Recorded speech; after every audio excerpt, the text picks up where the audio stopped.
All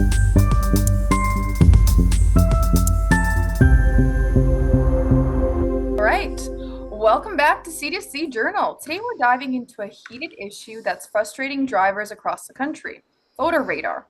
For years, we've been told it's all about safety. But in his latest article, Hot Ticket, My Role in the Coming Downfall of Speed Cameras, our guest, John Robson, argues that these devices are less about public safety and more about boosting government revenue. Let's break down what's really happening here and where all the pushback is coming from. John, thank you so much for being here. It's great to have you. My pleasure, despite the occasion. All right, let's dive into it. So your essay opens with your own experience about receiving 4 voter radar tickets in Ottawa. What did that moment reveal about policing today? It seems to me that it says a great deal because people may have the wrong idea about me already. So I'll clarify that when I got the first one, there was this official envelope. I thought it was pertaining to another matter, and I opened it and saw speeding ticket? I haven't had a speeding ticket in 25 years. Oh, wow. And the reason that I have not had a speeding ticket in 25 years is that I don't drive too fast. And so I looked at this and I thought, there's some kind of prank here going on, right? And then I looked and it was for going 62 in a 50 zone on a gosh. bright sunny day on a 4-lane street. And my reaction was, this can't be right. Nobody gets a ticket for going at 62 in a 50 zone. And then, I checked into it and apparently they were serious. So I wrote in and asked that I be allowed my day in court, which took over a year to occur. And before I even got to it, they nailed me for 3 more. And what is interesting about those 4 tickets, 3 of them were at the same intersection. And then 1 of them was off in a different part of town. And so what this means is not you can't drive 62 in a 50 zone in Ottawa or Toronto or wherever you happen to live. If you don't live in central Canada, I'm told some people don't. It's that you can't do it here because we've set up a snaky camera that will fine you for normal behavior. And so this was my great objection. I am not being penalized for driving in a manner that any rational person would recognize as a threat to public safety. I'm going at traffic speed. I'm doing what everybody else does, including, and I did say this in court, the officers, the prosecutor, the judges. They all drive at that speed on their way to and from work or to the store, wherever they're going, and we all know it's okay. And so from here, I got onto a constitutional thing. As you may know, I have done a series of documentaries on Canada's Constitution, including one on the 800th anniversary of Magna Carta. And the critical importance of having a law that we consent to and that we know and understand. And so I thought this ticket and this series of tickets were a breach of the rule of law and the social contract because they were fining me for doing something that everybody knows you're allowed to do. And when the state starts criminalizing ordinary behavior and they don't have a referendum and say, hey, should we put in cameras and nail everybody going 12 kilometers over because they'd be crushed in a landslide and they know it, they just start doing things that we didn't agree to and that we don't know about. Even if it's been highly publicized that, nobody's ever enforced the speed limit as posted, but we're going to start. And so you all know now, you dare go over 50 kilometers in a 50 zone and you're going to get whacked repeatedly. That would be a different matter. But they didn't tell us. They just started doing it because they smelled money sitting idly in our pockets that they could have. Absolutely. Well, you call these cameras cash-hungry Robocops. So exactly what do you mean by that?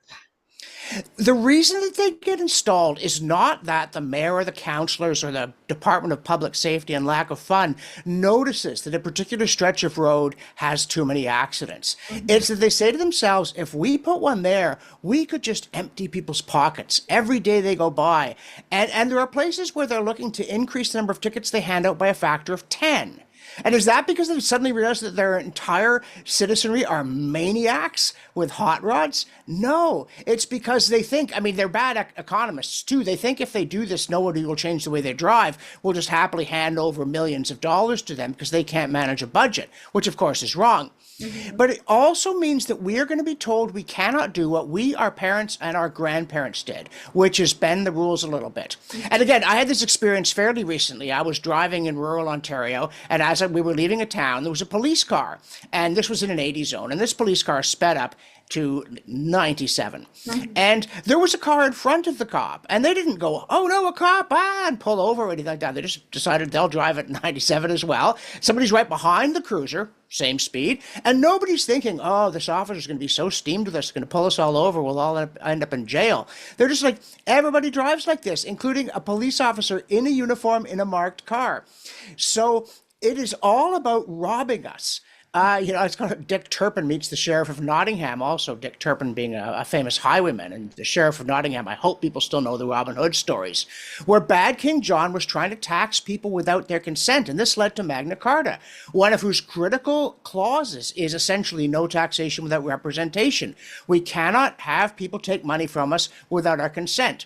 Right. And I also, in the article, get into Robert Peel and his principles of policing, because one of those is that the police are just members of the public who attend professionally to matters that are incumbent upon all of us as citizens.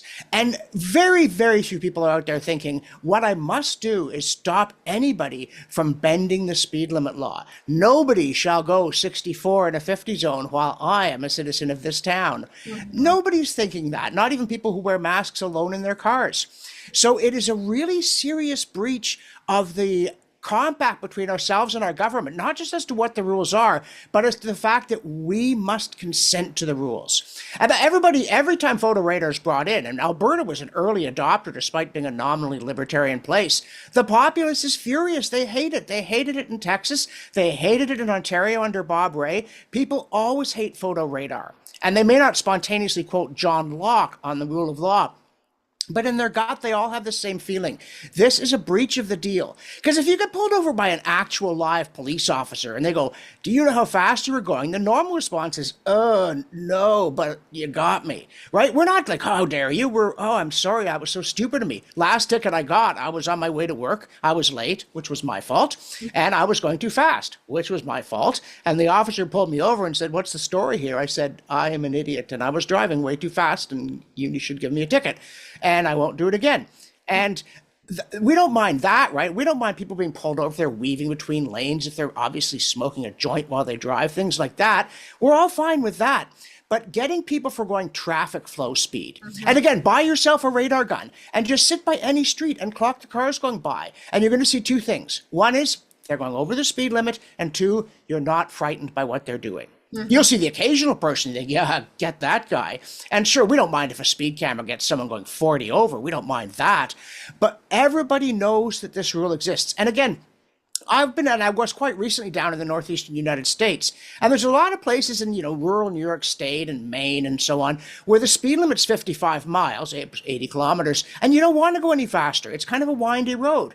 But one of the things that's great about Canada, we have really good roads. Our 80-kilometer highways, if you put the speed limit at 100, it wouldn't be unsafe, but people wouldn't be going 110. They'd be driving at the speed limit. And I should add, apparently the Globe and Mail just wrote an editorial like, oh, we need more radar cameras. There should be radar cameras everywhere. Everyone's going too fast. Like, they seriously think that their fellow citizens are irresponsible morons who are blazing through school zones and stuff. And this is such a weird vision of your fellows. Canadians are not reckless people by and large. And if you're on the 401, you're not looking at people and thinking, oh, it's the end. You're thinking, yeah, high speed limit here should be 120. And again, if it was, we wouldn't be going 140. We're not saying we're always going to go faster than the limit. The limits are too low here. And apparently the Globe and Mail's editorial board, in their wisdom, want it lower. But this, again, Canadians don't want that. And it's stop buying the Globe. We want a traffic rule that is sensible, safety-oriented, and that we all know about. And so I went into court and I said, you can't do this to me because this is a breach of the rule of law. And they said, just watch us. You know what else they did? Because I actually insisted on being tried and they convicted me, they raised the fine. Oh my goodness. And they said, this is not intended as a disincentive. It's like, oh, come off it. I'll tell you what, make a rule that everybody who fights a ticket and loses anyway gets the fine reduced and see if it's an incentive. And so it's bad economics. It's bad constitutionally, and it's a breach of the social contract at a time when Canadians are already looking at their government with a jaundiced eye. So it's a really bad time for a bad policy, and here it comes in spades. Across Ontario, jurisdictions like, haha, we've got you now. But they're going to find out that even Canadians have a limit to what they'll put up with, and this is on the other side of it. So I really encourage everybody, if you get one of these things, write in and ask for your day in court. If you can't afford the extra fine, then go in there, talk to them for a while, and then plead guilty. And another thing, when you do go into these traffic courts, at least in Ottawa, they say, well, you're here to fight the ticket. You have a chance to go into a breakout room with a prosecutor to discuss your chances of success. And I said to them, but the prosecutor's job is to convict me. Don't you see a conflict of interest there? And they were like, no, we see money sitting in your pocket that we could have. And so, of course, the prosecutor says, no, we got you. You're going to pay. And in fact, you will. They convict everybody. I mean, I've saw people in there like, oh, I was speeding up to get out of the way of an ambulance. That we don't care. They don't care about anything except if you're represented by a big company. So the whole thing is just so contrary to the spirit of fair play. And if they really think it's about safety, fine. Use up the court's time contesting it. Make your constitutional case, which again, you actually have to write to the Attorney General for permission to invoke the charter against them in court, which is another preposterous breach of the rule of law. But if it's going to cost them $150 or $200 or $400 because they're so inefficient to collect this ticket, but it's a contribution to public safety, then they will happily do it, right? They don't expect the homicide cops to turn a profit. But if it's all about a cash grab and we make it cost more than it's worth to them, they'll stop doing it and they're busted. This is a highwayman wearing a stolen safety vest is what this is. Absolutely. Well, you talk about the fact that Alberta has already had a big pushback against speed cameras. What can other provinces learn from the shift that's happening in Alberta? They can learn, don't do it. If you have a stretch of road that is dangerous, you can put a photo camera there and you can hand out tickets to people who are going at speeds that a live officer would give out tickets for, and nobody will object. If you're nailing people going 80 in a 50 zone, there won't be a peep out of anybody, not even the perpetrators. But don't just think, I'm trying to think where it was. It's somewhere in Ontario where the plan is to give out more than a ticket a year to their residents. Wow. And you see, as this is criminalizing perfectly ordinary behavior. And this is the sort of thing that tyrannies do. This is not the sort of thing free and democratic societies do. So don't go down that route. And again, I don't think anybody's getting a ticket for going 52 in a 50 zone. So even with these cameras, they are exercising some discretion. But they are exercising it at a lower level than reasonable human beings do. And again, when I was younger, I got a few speeding tickets, only a few, because I didn't like it. I didn't like paying, but I also didn't like realizing that I'd been dumb and that I'd done something that was dangerous. I don't know how many speeding tickets I've had in my life. I suspect it's 4 or something like that until this flurry. And, a couple of times the officer said, you know how fast you're going? Once I was driving a rental car and I said, I'm really embarrassed, but no, I don't. I drive a jalopy, and here I am in this smooth riding car, and I wasn't looking at the speed limit. It just felt normal. And he said, well, you were going 130. I was on a highway, and I was like, oh, well, that's not something a person should do. And in fact, the officer wrote me a ticket for going 120. So, but again, it's only a handful ever in my life because I'm not an idiot behind the wheel. I may be an idiot, generally speaking, but that's not one place where it particularly emerges. And so the idea that I'm suddenly paying hundreds of dollars in fines, and the state apparently thinks we can all afford just to give it more of our money. We're not doing anything useful with it anyway. And again, if the city of Ottawa can't manage its finances, this is not the way to go about it. So again, if it's... And one of the interesting in Ottawa is that here, they can give you a break on the fine if you have been caught running a red light, but not if you've been caught speeding. There is absolutely, you go into court and most of the people come in and say, oh, Your Honor, I'm just wishing I could get the fine reduced. I've got all these problems. And just like, no. And it's like, oh, well, thank you so much. Like, what am I even in court for? And they go, we don't know. You should have just sent us the money. It's incredible. And the judge and the prosecutor are working hand in glove. Normally you're meant to have this adversarial relationship between the prosecutor and the defense with a judge and impartial third party. But these two are hand in glove. Absolutely. And so I went through two. I've actually been through two of these now, and both cases the judge sneered. One of them told me that the charter didn't apply in his courtroom. The Oh, other one said, "Well, I suppose it does, but not in this case." And then the third time, the JP said, "Oh, actually, you can't bring in a charter defense without permission. You have to write to the Attorneys General of Ontario and of Canada." So again, saying this was an odd kind of the charter brings a tear to our eyes on July 1st. Well, it got me on that date too, but I did, and then it was like you didn't send the right letter, and there's a form you have to fill out, and they didn't even know what it was. So the whole thing has been a circus that way. On the plus side, of course, it's costing them thousands of dollars in their inefficient procedure. But the idea that the charter would be brushed aside in a lunge for your wallet. Again, this is why they made King John seal Magna Carta, is because if they didn't, this is exactly the sort of thing that he would do. Harass you with petty fines, deny you due process, and mock you as he counted your cash. And how on earth did we come from being a country that prided itself on small government and traditional liberties, which we really did into the 1950s, to this state of affairs? We mustn't stand for it. And another point that I make in the article, because it might seem this is a bit petty, although you try paying, $500 in fines every year and see how you like it. But Tocqueville warned that governments that sort of cover the society with a network of petty rules teach people servility.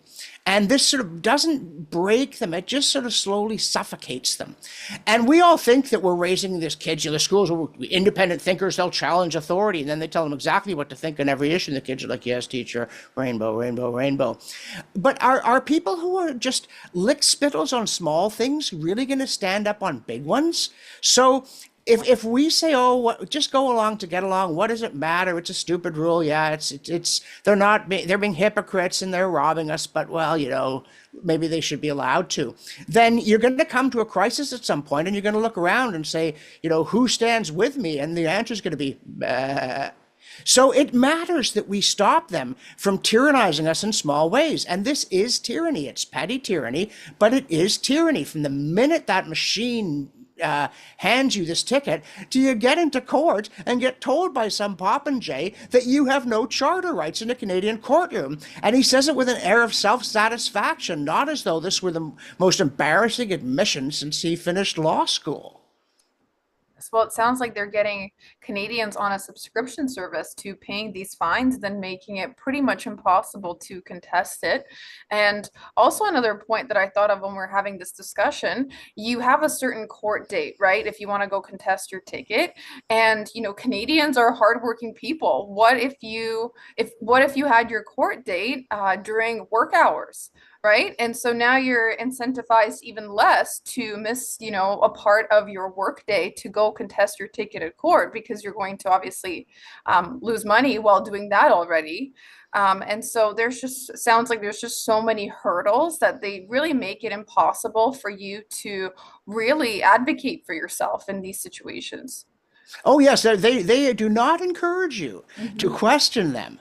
But again, this is this kind of arrogance, and I was thinking of a line from G.K. Chesterton also about how in fiction in the English speaking world, you never get a portrayal of a petty official that doesn't make them appear both ridiculous and mean spirited, and that's a very healthy attitude to have. That the kind of people who are telling us during COVID that you couldn't go and exercise in a park alone, that kind of thing, are figures of fun as well as figures deserving of a rebuke. And so again, we have to keep our sense of humor. I mean, I mentioned earlier wearing a sock on your face, and people sometimes look at me funny that way. But during COVID, we were all obliged to wear pieces of cloth on our faces that no doctor would ever have agreed to wear to go into a surgery. There was no pretense that those things were effective. It was just to see if they could make us do anything they said, even though we knew it was stupid, and they knew that we knew, and we knew that they knew that we knew, right? You get into one of these situations. And people did it. It was the most amazing thing. And they would close all kinds of stores and open other ones and keep the schools shut. And there should have been a much bigger pushback against that. We should have said, protect the vulnerable. Don't punish young people. And it's starting to become clear now how much harm it did. But it's a little bit too late now. This loss of both of learning, but also of socialization has had a very serious impact on young people. And We as Canadians ought not to have put up with that, but the few people who tried to do anything got crushed. And the state was very, very firm because they didn't want to let the precedent get set. Well, are we going to allow this on photo radar, or are we going to say no? We will fight these things in court. Everybody will ask for a court date. You'll get backed up 3 years. And because I sometimes wonder when I look at people, police officers, and this is true when they're, say, protecting Hamas protesters and so forth, and I think, is this really why you decided you wanted to be a cop? Make them ashamed. I remember with Robert Peel's principles, the police must retain the sympathy of the public, and to tell them we have the highest imaginable regard for what you do when you're stopping violent crime, when you're stopping dangerous driving, all kinds of things that you do that are difficult and expose you to the seedy side of human life, and it's very stressful. But this is highway robbery, and you're the highway robber, and we despise this, and we think you shouldn't do it. The judges, how do they sit there? Because, and again, I said, you're going to drive over the speed limit on the way home, and you know it. And I hope that you're embarrassed up there on the bench to be giving me a $90 ticket plus, the victim surcharge when there's no victim, and then this raising the fine for something you yourself do. If you were sitting on the bench convicting a murderer, you wouldn't have the problem that you two commit murder in your spare time. There would be nothing hypocritical about it. But you're convicting me for something you do, and we both know it. And that's not the sort of thing that happens in a decent society. And again, as Canadians, we should just say we're not going to be rude. We're not going to, go and vandalize a camera or anything like that. But we are going to assert our charter rights. We won't be told we don't have them, and we are not going to stop until in the, witness box or in the ballot box, we stop this thing. Well said, well said. Just before we wrap up here today, what's one key takeaway for Canadians that you want them to take away from our discussion today and from your essay to kind of understand what's really at stake here? I would say to Canadians that you are inheritors of a glorious tradition of liberty under law, and you must not allow them to take it away from you, not in big chunks and not in little pieces.